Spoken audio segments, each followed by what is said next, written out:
So, after that incredible story of refugees and coming to this country, I'm going to do the shorter story of a move, a removal from one part of York to another by an AWOC, by me, an 81-year-old AWOC. Okay, so it's a series of photos I've taken of my journey. This is the journey. Now, you see before you a little bungalow in Dunnington, number 37. And it's got solar panels and thermal panels that we put on. It's got a pond in the garden and a little fountain and a big beech hedge all the way around. It's a corner property. And we came, Anne and I came here in 1996, and we bought this bungalow, rented first of all in Dunnington, and then we bought this bungalow in 1999 and have been there, were there till 2026. But my partner, Anne, who we'll now have a little look at, who is a keen gardener, she and I have known each other for 40 years. She's now 85 and I'm 81. And she's Canadian. I found her in Canada in the 1980s and the 1990s when I was there for 14 years.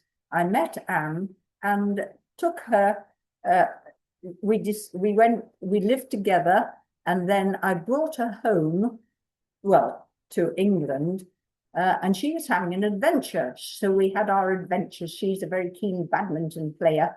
So we went to all the competitions around Europe, Bulgaria. She went off to Melbourne, and I was I don't play badminton. So I was just cheering her on from the stands. And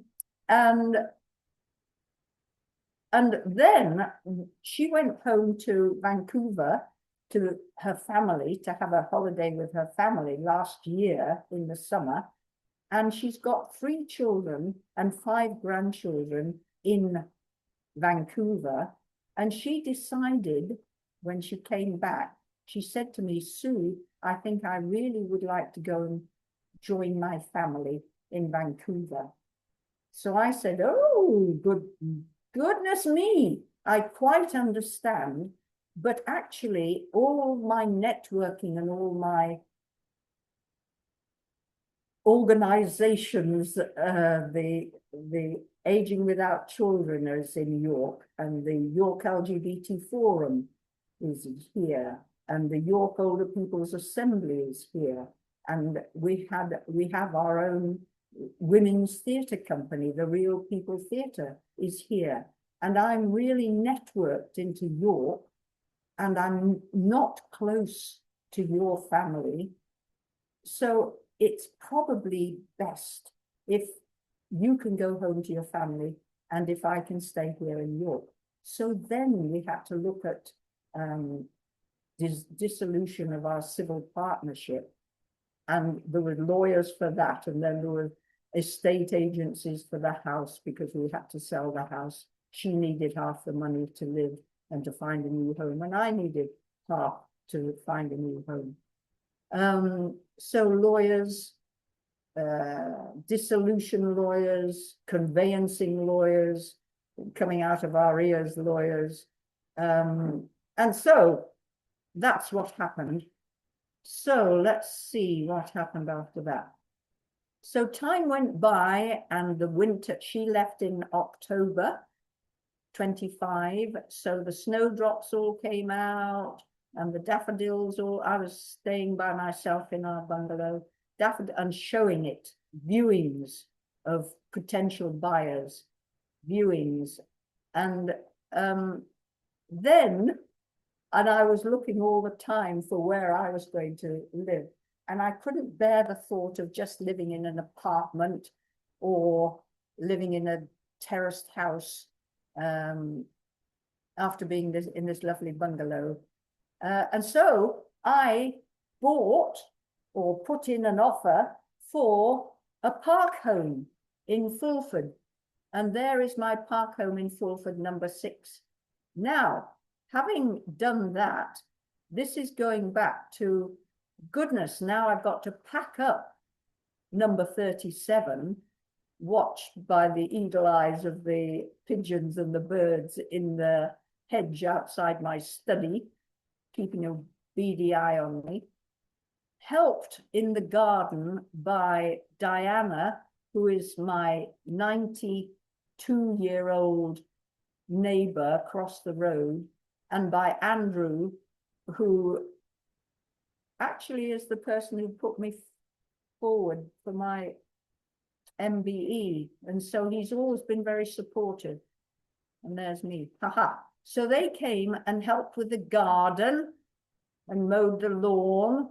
And it was a blue garden, and there were forget-me-nots all over the place, and the bluebells were all over the place. And the garden was getting totally out of hand with the spring, and everything was happening. And the bluebells took over the pond, and the forget-me-nots took over all the back thing, and on all the back, and the grass grew longer and longer and longer. And I was trying to keep everything going and pack up and sort out boxes for the archives and so on and so on. And it was all too much. But it was a lovely place to be, I must say. It's a lovely place to be. And there it is, the sign and the big beech hedge. Ashton's, it's sold, subject to contract. And then I started putting items on FreeCycle and on Gumtree. And there are my New Internationalist and Resurgence magazines going off with this lady. And there is one of the double beds going out the door with another couple. And there are the bicycles going out of the door to another chap and his wife in their car. And there are 30 brown paper bags, because I did a show, oh, it's free to be me, with brown paper, with paper bag people. And Anne wore a brown paper bag, and it said, I'm 80 years old, when will it be safe to come out? And she had her little eyes and a little mouth in her paper bag. So anyway, 30 paper bags, brown paper bags went off. And I put all the balloons and things with the, oh, there's roses in the chrysanthemum. Oh, and these are the Blueberry Academy. That's Mark Draper and the young people who go to the Blueberry Academy to learn practical skills, life skills, and they're learning gardening, because I needed somebody to do the jolly gardening. So the Blueberry, I rang them up and I said, please, can you come and help with my garden? So they came about 6 times and and I also said goodbye. Look at that person. Do you recognize that person in the middle? All these keen tennis players. I said goodbye to the Dunnington Tennis Club, because I used to play on a Monday and a Friday morning. And the roses are still doing their beautiful roses doing that. Oh, there's the display board going off. So anything, 2 huge suitcases and a trolley, that went off to somebody else. So when you're downsizing, you've got so many things to give away so that somebody else can use them. And here is our garden after the Blueberry Academy has been, looking so much tidier, and the grass cut and everything is looking, look at that. Look at the difference. No blues, no forget-me-nots, no bluebells, all cleared away. And it was really, really quite important to me to, there's Mark, putting down wood chippings so that the weeds don't leap back into life, or the dandelions don't leap back into life. And there was Tim look at the difference he's going to make to that big beech hedge. And here are the removers came on the, actually they came on the Friday and did a prep. That's Sam and Callum. And there's Mark. This is all happening on Friday. Sam and Callum had come to do a sort of pre-move wrap-up. There, the Blueberry Academy packing up. There is Tim doing his cutting. And it was all happening on Friday the 26th. Leaving it all looking beautiful. Look at the hedge now, all beautifully done. And all the wood chippings are down. There are the pebbles at the back and the wood chipping is on the left. And the shed has been painted by Anne before she went. And our lovely little garden corner. And I decobwebbed the garage and left some of the Blueberry Academy took most of the tools and the lawnmower, etc. And then the ones that they didn't want or need for the trainees, I left in the garage for the new people. And those cans of paint are for the different rooms. So they probably paint everything again. So but I didn't, well, it probably needed a trip to the tip with all those cans of paint. Now, here's my bedroom, coral, all going, packed, packed, packed, packed. There is the spare room all getting packed. This is what I'm doing on my own. Can I just stress this again? All this packing is Sue. Packing, packing, desk, packing, study. All the boxes for the archives.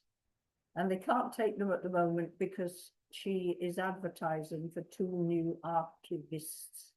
So until they get the archivists in place, all this lot had to go into storage.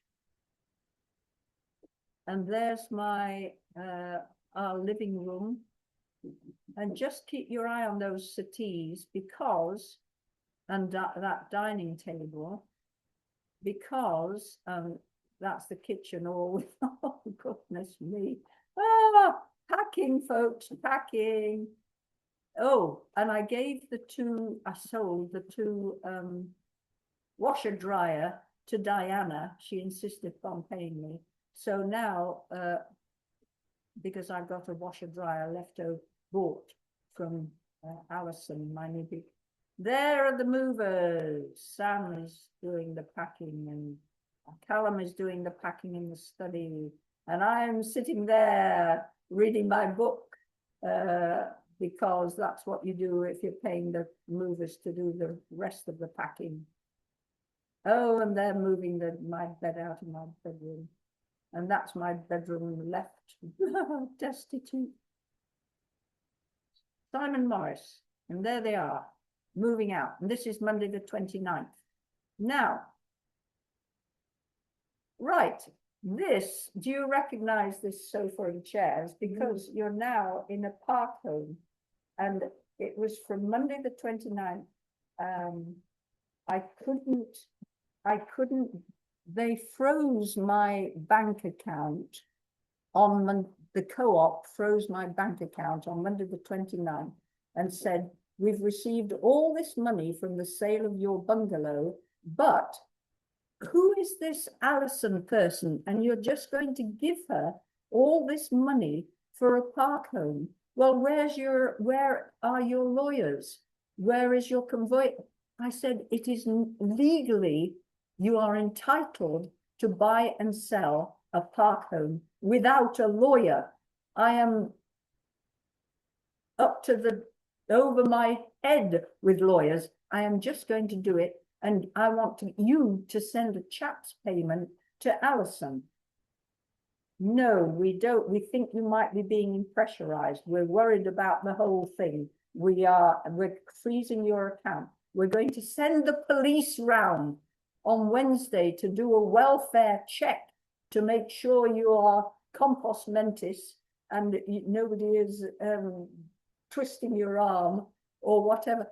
two delightful young police women came round on Wednesday, interviewed Alison, said, oh, well, you know, let's just get on with it.